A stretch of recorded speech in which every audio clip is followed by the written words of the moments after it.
Hello दोस्तों, केंद्रीय विद्यालय में वैकेंसी बहुत जल्द आने वाली है।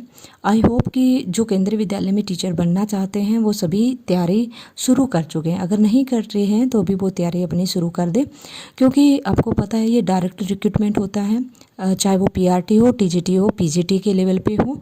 और हमें तैयारी पहले से शुरू करनी है, क्योंकि जब भी इसके फॉर्म निकल जाते हैं तो बहुत फास्ट इनकी प्रोसेसिंग होती है, तो बाद में आपको टाइम नहीं मिलता है। हर साल वैकेंसी आती है, अभी कोरोना की वजह से ये डिले हो गया था, तो अभी बहुत ज़्यादा आपके पास में एक गोल्डन चांस है आपको केवी में, केंद्रीय विद्यालय जैसे रेपुटेटेड ऑर्गेनाइजेशन में आप टीचर बन सकते हो।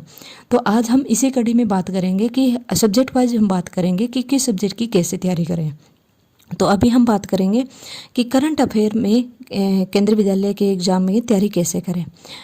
अगर हम बात करें करंट अफेयर के मार्क्स की, तो ये 5 नंबर की आती है हमारे केंद्रीय विद्यालय में।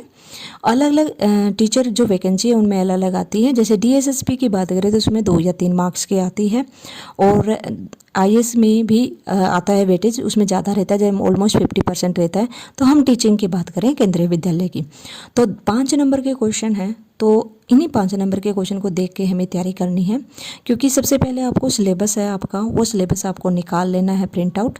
देन उसमें से टॉपिक आपको चूज करने हैं, पढ़ लेने हैं, अच्छे से याद कर लेने हैं कि कौन कौन से टॉपिक हमारे सिलेबस में मेंशन है। वैसे नेशनल लेवल का हमारी करंट अफेयर इसमें आती है, तो मोस्टली जो हमारे कैंडिडेट का ये क्वेश्चन रहता है कि करंट अफेयर कब से पढ़ें और कितने मंथ की पढ़ें। तो अगर आपको केंद्रीय विद्यालय में यहाँ पे तैयारी कर रहे हो इसकी, तो यहाँ पे आपके 5 नंबर के क्वेश्चन आते हैं। तो आप एटलीस्ट मिनिमम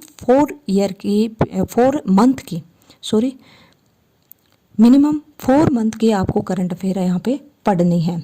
तो जब भी आपका एग्ज़ाम होता है, एग्ज़ाम की डेट डिक्लेयर होगी, तो वो 4 महीने हैं, उन 4 महीने की मैगज़ीन आप लीजिएगा और उस मैगज़ीन की करंट अफेयर आप पढ़ लीजिएगा। और फिर उसी के जो एमसीक्यूज है उनको भी आप टैली कर लीजिएगा। मैंने जो पढ़ी थी वो भी मैंने 3 मंथ की जो मैगज़ीन थी हमारी, जो प्रतियोगिता दर्पण हिंदी इंग्लिश जो भी है आपकी, मैंने उससे तैयारी की थी। उसमें से मेरे 5 में से 3 क्वेश्चन करेक्ट हो गए थे, 2 क्वेश्चन मेरे को नहीं आ रहे थे। तो आप 5 क्वेश्चन के लिए बहुत ज़्यादा टाइम लगाएं, ये ठीक नहीं है, क्योंकि और भी सब्जेक्ट हैं जिनका वेटेज ज़्यादा है। तो मार्क्स के अकॉर्डिंग आपको टाइम देना है सब्जेक्ट के और तैयारी करनी है। तो अभी आपको ये जो करंट अफेयर है पढ़ना कहाँ से है, यूट्यूब से पढ़ें या फिर कोई ऐप से पढ़ें या फिर किसी मैगज़ीन से पढ़ें। तो जैसे कई बार कई कैंडिडेट यूट्यूब से पढ़ते हैं, कहते हैं कि हमारा यहाँ से हमारी रिवाइज हो जाता है।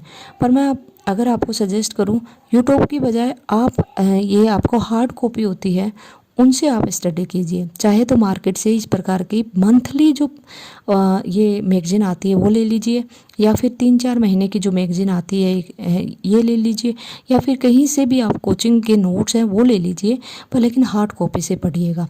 क्योंकि अगर हम पढ़ते हैं और वो हम याद करते हैं तो हमारी मेमोरी में वो लॉन्ग टाइम तक रहते हैं। अगर हम सुनते हैं कुछ टाइम के लिए याद है, फिर वो भूल जाते हैं। तो याद करते हो तो आपको अच्छे से याद रहेंगे, कंसेप्ट की क्लियरिटी रहेगी। तो टाइम लगा रहे हो तो अच्छे से टाइम लगाओ, उस कम टाइम में ज़्यादा आउटपुट लेने की कोशिश करो।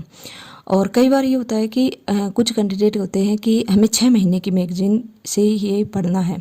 तो अगर आपके पास में टाइम है और आपकी मेमोरी तेज़ है तो आप 6 महीने की करंट अफेयर भी कर सकते हो। तो आई होप ये छोटा वीडियो है पर लेकिन काफ़ी हेल्पफुल रहेगा कि करंट अफेयर हम कब से कब तक की पढ़ें। वीडियो अच्छा लगे तो लाइक शेयर और सब्सक्राइब कीजिए। थैंक यू दोस्तों।